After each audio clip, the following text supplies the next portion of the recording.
Assalamualaikum warahmatullahi wabarakatuh. Salam sejahtera untuk kita semua. Selamat berjumpa kembali di channel Natagama Televisi, saluran televisi pembelajaran. Jangan lupa like, komen, dan share. Serta bagi Anda yang belum subscribe, subscribe terlebih dahulu. Bagi Anda yang sudah subscribe, jangan lupa aktifkan loncengnya agar Anda update terus video-video yang akan tayang di channel ini. Terima kasih. Selamat berjumpa pada video seri kedua dari materi pertumbuhan dan pembangunan ekonomi yang merupakan materi kelas 11 untuk SMA atau MA.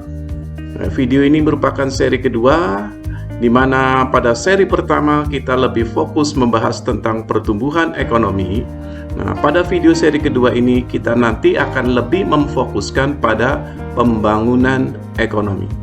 Dibawakan oleh saya, Walid Hamidi, untuk Natagama Televisi. Pada video kedua ini, ada beberapa indikator pencapaian kompetensi. Yang pertama, memahami pengertian pembangunan ekonomi. Kemudian, menjelaskan perbedaan pembangunan ekonomi dengan pertumbuhan ekonomi. Menjelaskan faktor-faktor yang mempengaruhi pembangunan ekonomi. Menyebutkan indikator keberhasilan pembangunan ekonomi. Kemudian yang kelima, mengidentifikasi masalah pembangunan ekonomi. Indikator yang keenam, memahami perencanaan kebijakan dan strategi pembangunan ekonomi. Namun sebelum kita masuk ke pokok pembahasan utama, kita review terlebih dahulu video seri yang ke-1. Kenapa kita review ke video seri ke-1? Karena materi ini nanti ada kaitannya dengan materi yang ada di video seri ke-1. Pada video seri ke-1, kita telah mempelajari apa itu pertumbuhan ekonomi. Bahwa pertumbuhan ekonomi itu adalah suatu proses yang mantap, di mana kapasitas produksi dari sebuah perekonomian meningkat sepanjang waktu untuk menghasilkan tingkat pendapatan nasional yang semakin besar. Menghasilkan tingkat pendapatan nasional yang semakin besar. Maka, kenaikan dari pendapatan nasional ini menjadi alat ukur kuantitatif ada tidaknya pertumbuhan ekonomi. Artinya, kalau angka pendapatan nasional atau GDP itu naik dari periode sebelumnya, maka telah terjadi pertumbuhan ekonomi. Jadi, berdasarkan apa yang telah pernah kita pelajari pada video seri ke-1, alat ukur ada tidaknya pertumbuhan ekonomi, yaitu ada tidaknya kenaikan dalam pendapatan nasional. Kalau pendapatan nasional itu naik, maka dikatakan telah terjadi pertumbuhan ekonomi. Nah, data kuantitatif tentang pertumbuhan ekonomi Indonesia, antara lain itu disajikan oleh Badan Pusat Statistik. Tentunya juga ada lembaga-lembaga lain yang menyajikan data statistik yang sama. Nah, namun, sebagian ekonomi itu menambah syarat kualitatif bahwa pertumbuhan ekonomi itu tidak hanya kenaikan dalam pendapatan nasional. Jadi, ada sebagian ekonom yang memberikan persyaratan lain bahwa pertumbuhan ekonomi itu tidak hanya kenaikan dalam pendapatan nasional, tetapi juga disertai syarat-syarat yang lain. Nah, syarat-syarat yang lain itu antara lain, 1. Naiknya pendapatan per kapita, kemudian naiknya tingkat konsumsi masyarakat, kemudian bertumpu pada sumber daya produksi dalam negeri, kemudian syarat yang lain berkembangnya teknologi. Nah, kalau kita cermati, syarat-syarat ini mengacu pada satu tujuan, yaitu keberlangsungan dari proses kenaikan GDP atau kenaikan pendapatan nasional itu sendiri. Oke, ya, jadi kita sudah review nih ke materi sebelumnya. Sekali lagi, karena ini nanti terkait dengan materi yang akan kita bahas dalam video ini, yaitu materi tentang pembangunan ekonomi. Kita akan masuk terlebih dahulu ke indikator pencapaian kompetensi yang pertama, yaitu Anda mampu mendefinisikan pembangunan ekonomi. Nah, menurut Michael P. Todaro, ini seorang ahli ekonomi pembangunan, mendefinisikan pembangunan ekonomi itu adalah sebagai suatu proses multidimensional, banyak dimensi, suatu proses yang melibatkan banyak dimensi yang menyangkut perubahan-perubahan besar pada struktur sosial. Ada perubahan pada struktur sosial, hubungan antara individu dan individu yang ada di dalam masyarakat. Perubahan dalam struktur ekonomi, sikap masyarakat, kelembagaan nasional, maupun percepatan pertumbuhan ekonomi, pengurangan ketidakmerataan, dan penghapusan dari kemiskinan mutlak. Nah, kalau kita mencermati definisi ini, maka pembangunan ekonomi itu lebih ketat persyaratannya dibandingkan dengan pertumbuhan ekonomi. Kalau dalam pengertian pertumbuhan ekonomi itu adalah sekedar kenaikan dalam pendapatan nasional, maka pembangunan ekonomi itu adalah proses yang banyak melibatkan dimensi, bukan hanya dimensi kenaikan jumlah barang dan jasa, tetapi juga ada dimensi-dimensi yang lain. Ada dimensi perubahan struktur sosial. Nah, terkait dengan ekonomi di sini, bahwa pembangunan ekonomi itu juga harus melibatkan perubahan dalam struktur ekonomi. Nah, kita mengenal struktur ekonomi itu ada 3. Struktur yang paling sederhana adalah struktur perekonomian. Kemudian berkembang kembali lebih tinggi lagi namanya struktur industri. Kemudian makin meningkat lagi perekonomian itu berstruktur menjadi struktur jasa. Nah, pembangunan ekonomi itu mempersyaratkan adanya perubahan dalam struktur ekonomi yang semula masih sederhana, kemudian lebih maju atau lebih meningkat kembali. Nah, jadi sekali lagi, pembangunan ekonomi itu melibatkan banyak dimensi, bukan sekedar dimensi perubahan dalam pendapatan nasional, bukan sekedar dimensi kenaikan barang, tapi banyak menyangkut dimensi-dimensi yang lain. Nah, selanjutnya, pada slide ini, saya menyajikan 2 definisi yang berbeda, yaitu definisi pertumbuhan ekonomi dan definisi pembangunan ekonomi. Nah, ini kita kaitkan dengan dengan indikator pencapaian kompetensi yang kedua, yaitu Anda mampu membedakan definisi pertumbuhan ekonomi dan definisi pembangunan ekonomi. Nah, kita lihat dulu definisi pertumbuhan ekonomi. Ini lagi-lagi definisi menurut Michael P. Todaro. Jadi selain mendefinisikan pembangunan ekonomi, Michael P. Todaro juga mendefinisikan tentang pertumbuhan ekonomi. Menurut Michael P. Todaro, pertumbuhan ekonomi itu adalah sebuah proses yang mantap di mana kapasitas produksi dari sebuah perekonomian meningkat sepanjang waktu untuk menghasilkan tingkat pendapatan nasional yang semakin besar. Sedangkan pembangunan ekonomi, nah di sini saya mengambil definisi dari Sadono Sukirno. Pembangunan ekonomi itu adalah pertumbuhan ekonomi yang diikuti oleh perubahan dalam struktur dan corak kegiatan ekonomi. Nah, kalau kita membandingkan 2 definisi ini, maka kita melihat bahwa pertumbuhan ekonomi itu adalah bagian dari pembangunan ekonomi. Karena di sini dalam definisi pembangunan ekonomi ada kalimat, pembangunan ekonomi itu adalah pertumbuhan ekonomi yang diikuti oleh perubahan dalam struktur dan corak kegiatan ekonomi. Nah, kalau kita melihat definisi Sadono Sukirno ini, maka dalam pembangunan ekonomi itu sekali lagi di sini ditekankan adanya perubahan dalam struktur ekonomi. Dari struktur yang paling sederhana atau tradisional, yaitu struktur pertanian, kemudian meningkat terus, berubah menjadi struktur industri, naik kembali kemudian menjadi struktur jasa. Nah, oleh karena itu sekali lagi pembangunan ekonomi di sini mempersyaratkan adanya perubahan dalam struktur ekonomi. Oke? Paham? Kita lanjutkan. Kemudian konsep pembangunan ekonomi yang lain adalah konsep pembangunan menurut ekonomi modern. Nah, pada dekade 1970-an, pembangunan ekonomi itu mengalami redefinisi atau definisi ulang. Nah, mulai muncul pandangan bahwa tujuan utama dari usaha pembangunan ekonomi itu bukan lagi menciptakan tingkat pertumbuhan GNP yang setinggi-tingginya. Artinya, sebelum 1970-an, pembangunan ekonomi itu didefinisikan sebagai pertumbuhan GNP yang setinggi-tingginya.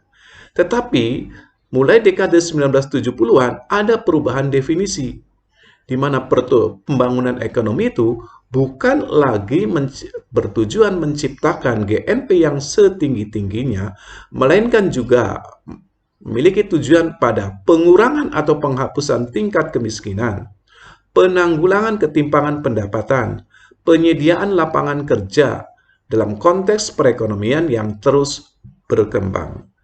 Penggantian atau penyesuaian definisi pembangunan ekonomi ini lebih didasarkan pada konsep redistribusi hasil pembangunan. Redistribusi artinya distribusi ulang, di mana redistribusi hasil pembangunan ini tentunya harus melibatkan peran pemerintah melalui pajak atau subsidi, atau melalui alokasi belanja pemerintah yang lain.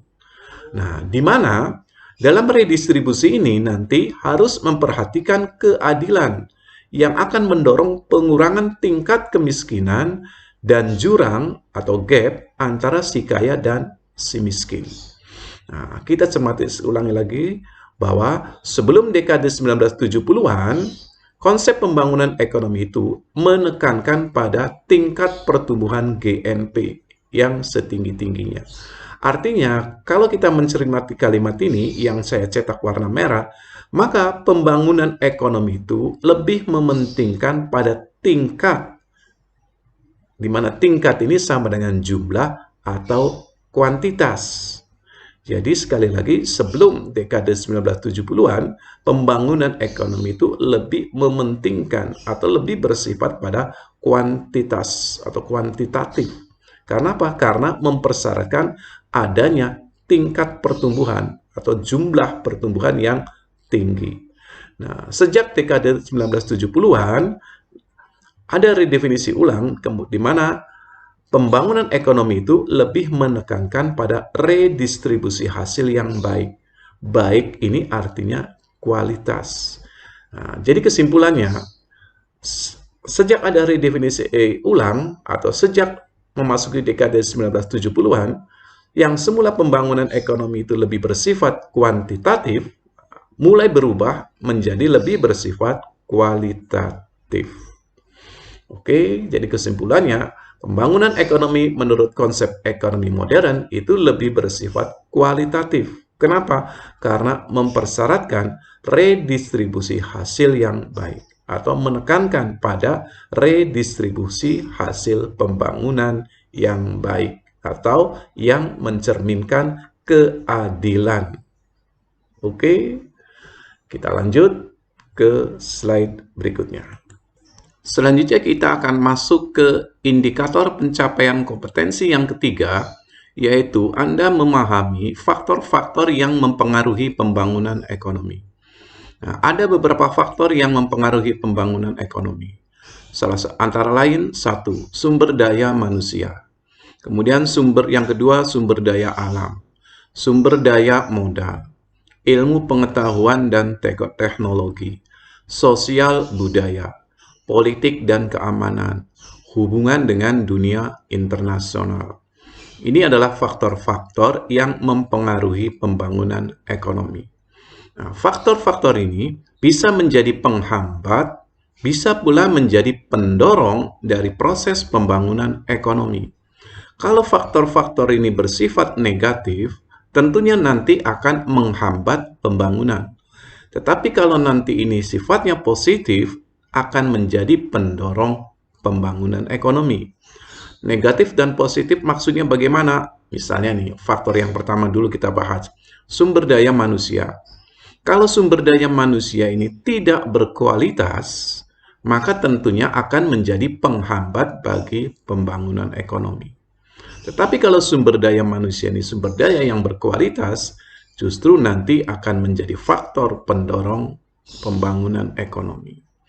Nah, sumber daya manusia ini merupakan pasar sekaligus pelaku bagi pembangunan ekonomi. Nah, Pasar yang bagaimana yang akan menjadi faktor pendorong? Tentunya adalah pasar yang potensial, pasar yang memiliki daya beli. Sumber daya manusia yang berdaya beli itu merupakan pasar yang potensial. Tetapi kalau dia tidak berdaya beli, maka ya tentu tidak bisa menjadi pasar yang potensial.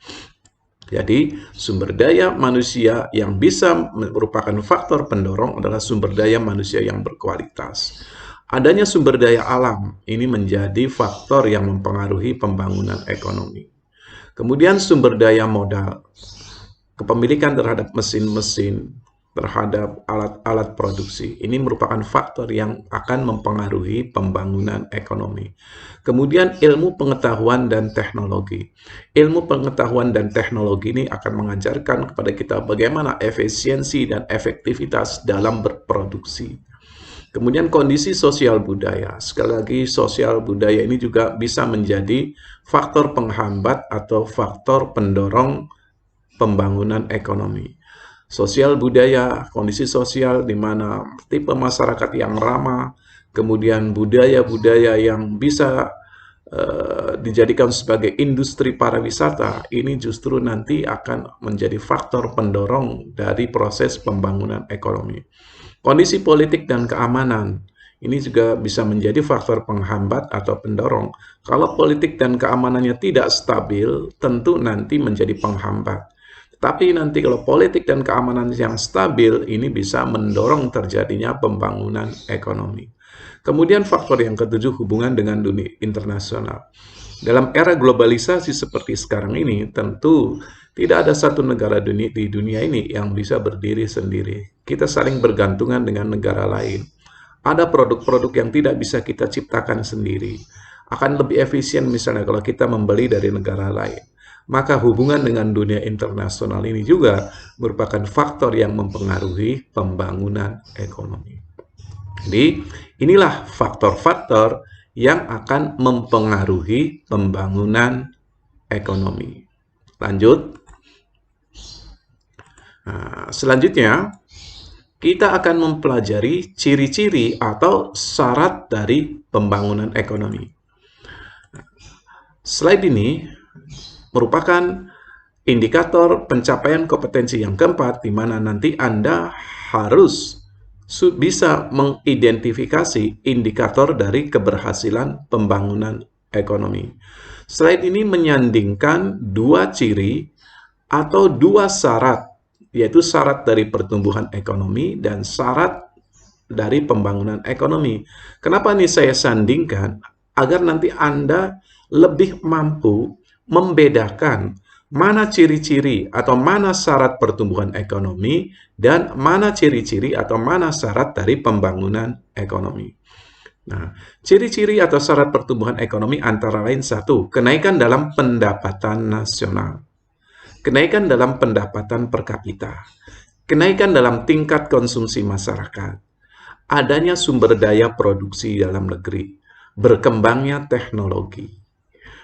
Kemudian, ciri-ciri pembangunan ekonomi antara lain, satu, kenaikan dalam pendapatan nasional. Sama ini. Kenapa sama? Karena sekali lagi, pertumbuhan ekonomi itu sendiri adalah bagian dari pembangunan ekonomi. Kemudian adanya kenaikan dalam GNP per kapita.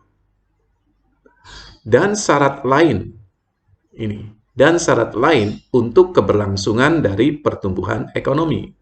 Kemudian syarat yang lain dari pembangunan ekonomi itu mempersyaratkan kemajuan dalam struktur ekonomi. Selain itu, pembangunan ekonomi mempersyaratkan adanya perubahan struktur sosial dan kelembagaan nasional. Pengurangan dari pengangguran, pengurangan kemiskinan. Jadi orang miskin harus semakin berkurang, baru dikatakan sebagai pembangunan ekonomi. Dan ketimpangan dalam pembagian pendapatan nasional. Jadi pengurangan jurang kaya dan miskin, itu juga menjadi salah satu persyaratan dari pembangunan ekonomi. Kemudian ada kemajuan pada tingkat pendidikan, kemudian juga peningkatan atau kemajuan dalam layanan kesehatan, perbaikan kondisi lingkungan hidup. Kemudian syarat lainnya adalah kecukupan kebutuhan perumahan. Nah, kalau kita memperhatikan ciri-ciri atau syarat-syarat ini, maka Pada pertumbuhan ekonomi, ciri-ciri dari syarat ini menunjukkan bahwa pertumbuhan ekonomi itu lebih bersifat kuantitatif. Kenapa lebih bersifat kuantitatif? Karena seluruh syarat-syarat ini, seluruh ciri-ciri ini mengacu pada satu tujuan, yaitu naiknya jumlah barang dan jasa, atau naiknya pendapatan nasional. Karena mengacu pada naiknya jumlah, maka itu bersifat kuantitatif. Nah, sedangkan kalau kita melihat ciri-ciri atau syarat pembangunan ekonomi ini, maka kita menyimpulkan bahwa pembangunan ekonomi itu lebih bersifat kualitatif. Kenapa pembangunan ekonomi lebih bersifat kualitatif? Karena seluruh syarat-syarat ini mengacu pada satu tujuan, yaitu bagaimana hasil pembangunan atau bagaimana pendapatan nasional itu dapat didistribusikan atau dinikmati secara baik oleh masyarakat. Secara baik itu artinya kualitatif. Karena baik, benar itu adalah kualitatif. Jadi, sekali lagi saya tekankan, pertumbuhan ekonomi itu bersifat kuantitatif, sedangkan pembangunan ekonomi itu bersifat kualitatif, dengan alasan seperti tadi. Saya berikan contoh yang lain agar nanti Anda lebih mudah membedakan antara pertumbuhan ekonomi dan pembangunan ekonomi. Nah, pembangunan infrastruktur, misalnya pembangunan jalan tol semakin panjang, jalan tol semakin banyak, itu adalah pertumbuhan ekonomi. Kenapa saya katakan itu pertumbuhan ekonomi? Karena kalimatnya semakin banyak. Banyak itu artinya mengacu pada jumlah. Jumlah itu adalah kuantitatif. Kuantitatif berarti pertumbuhan ekonomi. Nah, kemudian, apakah dengan pembangunan jalan tol yang semakin banyak ini bisa dinikmati oleh masyarakat secara luas nggak? Atau apakah masyarakat ini memiliki akses yang mudah nggak untuk menikmati itu? Nah, kalau sudah mempersyaratkan seperti itu, apakah masyarakat mudah? Apakah masyarakat bisa mengaksesnya dengan mudah atau dengan baik? Maka itu sudah menjadi persyaratan dari pembangunan ekonomi. Karena itu sudah kualitatif. Nah, jadi, kalau pembangunan infrastruktur ini tidak bisa dinikmati oleh masyarakat banyak, maka pembangunan infrastruktur itu hanya sekedar pertumbuhan ekonomi. Paham perbedaan antara pertumbuhan dan pembangunan ekonomi? Selanjutnya kita akan masuk nih ke indikator pencapaian kompetensi yang kelima, yaitu Anda memahami masalah pembangunan ekonomi di negara berkembang. Secara umum, permasalahan pembangunan ekonomi yang sering dialami oleh negara berkembang yaitu kemiskinan. Kemudian ketimpangan dalam distribusi pendapatan yang tinggi atau terlalu lebar jurang antara orang kaya dan orang miskin. Data yang dirilis oleh salah satu lembaga di Swiss pada tahun 2017 menyatakan bahwa 1% penduduk Indonesia itu menguasai hampir 50% kekayaan yang ada di Indonesia. Kalau seperti ini, apakah timpang atau tidak? Anda bisa menilai sendiri. Kemudian, permasalahan pembangunan ekonomi yang lain adalah pengangguran. Pengangguran artinya orang ini tidak memiliki pekerjaan sama sekali. Kemudian teknologi yang kurang berkembang. Karena teknologi yang kurang berkembang, akhirnya efisiensi dan efektivitas dalam berproduksi di negara berkembang itu rendah. Akibat adanya kemiskinan, pengangguran, maka daya beli masyarakat rendah karena tidak punya pendapatan. Karena tidak punya pendapatan juga menyebabkan tabungan masyarakat itu rendah. Karena tabungan rendah, maka investasi juga rendah. Karena investasi rendah, maka aktivitas ekonomi juga rendah. Nah, inilah lingkaran permasalahan ekonomi di negara berkembang. Kemudian permasalahan yang lain adalah tingginya angka pertumbuhan penduduk. Angka pertumbuhan penduduk itu terlalu tinggi, sehingga tidak bisa diikuti oleh pertumbuhan bahan makanan. Apa yang terjadi? Kekurangan bahan pokok. Harga bahan makanan pokok menjadi mahal. Permasalahan pembangunan ekonomi yang lain di negara berkembang adalah bergantung pada sektor pertanian. Kenapa sektor pertanian ini dianggap sebagai masalah? Nah, ini karena ada satu sisi negatif dari sektor pertanian.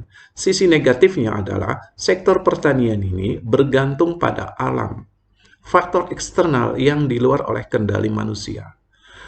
Sektor pertanian juga ini memiliki elastisitas penawaran yang bersifat kaku. Artinya tidak mudah menyesuaikan dengan perubahan harga. Begitu ada perubahan harga, seorang produsen yang bergerak di sektor pertanian tidak bisa mengantisipasinya. Kenapa? Karena sektor pertanian ini memerlukan waktu untuk berproses. Jadi, misalnya menanam padi perlu waktu, menanam palawija perlu waktu. Nah, sehingga sektor pertanian ini penawarnya bersifat tidak elastis atau kaku. Nah, inilah juga maka sektor pertanian ini dianggap sebagai permasalahan pembangunan ekonomi yang sering dialami oleh negara berkembang. Nah, beda dengan pertanian di negara maju tentunya. Pertanian di negara maju karena sudah menggunakan teknologi yang tinggi, jadi negara maju ya tidak bermasalah dengan sektor pertanian kalau sektor pertanian sudah maju. Kemudian kualitas dari kelembagaan nasional yang masih rendah. Lembaga-lembaga nasional yang ada di negara berkembang itu cenderung masih rendah. Misalnya DPR yang seharusnya memiliki fungsi pengawasan, kemudian tidak melakukan pengawasan dengan baik. Kepolisian yang merupakan aparat penegak hukum, kemudian menjadi bagian dari masalah hukum. Nah, itu contoh beberapa permasalahan yang terkait dengan kualitas kelembagaan nasional di negara berkembang yang masih rendah. Nah, hal-hal tersebut dari 1-7 ini menunjukkan penghambat proses pembangunan ekonomi di negara berkembang. Selanjutnya, kita akan mempelajari indikator pencapaian kompetensi yang keenam, yaitu perencanaan kebijakan dan strategi pembangunan ekonomi. Nah, kita definisikan terlebih dahulu apa itu perencanaan kebijakan. Perencanaan kebijakan pembangunan ekonomi adalah suatu usaha secara sadar dari suatu pemerintahan untuk mempengaruhi, mengarahkan, serta mengendalikan perubahan variabel-variabel ekonomi yang utama. Misalnya, mengendalikan GDP, mengendalikan konsumsi masyarakat, mengendalikan investasi, tabungan, dan lain-lain. Mengapa harus dikendalikan? Mengapa harus dipengaruhi? Yaitu dalam rangka menyelesaikan berbagai persoalan pokok dalam pembangunan ekonomi. Jadi sekali lagi, seperti yang disebutkan dalam slide sebelumnya, ada beberapa permasalahan pokok ekonomi. Maka permasalahan pokok ekonomi tadi harus diselesaikan melalui perencanaan kebijakan. Nah, di Indonesia, terkait dengan perencanaan kebijakan ini, ada yang disebut sebagai Rencana Pembangunan Jangka Menengah Nasional. Rencana yang jangka menengah, atau biasa disingkat RPJMN, di mana RPJMN ini dituangkan dari tahun 2020 sampai dengan tahun 2024. Artinya jangka menengah ini berumur 5 tahun. Kemudian selain jangka menengah ada juga yang disebut sebagai perencanaan jangka panjang atau rencana pembangunan jangka panjang nasional atau RPJPN yang dimulai dari tahun 2005 sampai dengan tahun 2025. Nah, inilah yang disebut sebagai perencanaan kebijakan. Tujuan dibuatnya perencanaan ini adalah untuk menyelesaikan persoalan pokok dalam pembangunan ekonomi. Nah, selanjutnya nanti kita akan membahas strateginya. Nah, terkait dengan strategi pembangunan ekonomi, itu dapat dilakukan dengan beberapa strategi. Kita bahas dulu strategi yang pertama adalah strategi pertumbuhan. Di dalam strategi ini, pertumbuhan ekonomi itu menjadi kriteria utama atau tujuan utama bagi pengukuran keberhasilan pembangunan. Sehingga di sini proses pembangunan itu lebih fokus untuk mengejar pertumbuhan. Jadi pada strategi pertumbuhan, yang diutamakan adalah pertumbuhan ekonomi terlebih dahulu. Apa yang terjadi? Akhirnya, pembangunan ekonomi ini akan dinikmati oleh para pemilik modal atau segolongan tertentu saja. Nah, masih menurut strategi pertumbuhan, tetapi selanjutnya nanti dianggap bahwa buah pembangunan yang semula hanya dinikmati oleh para pemilik modal ini akan dinikmati pula oleh si miskin melalui proses merambat ke bawah atau menetes ke bawah atau trickle down effect.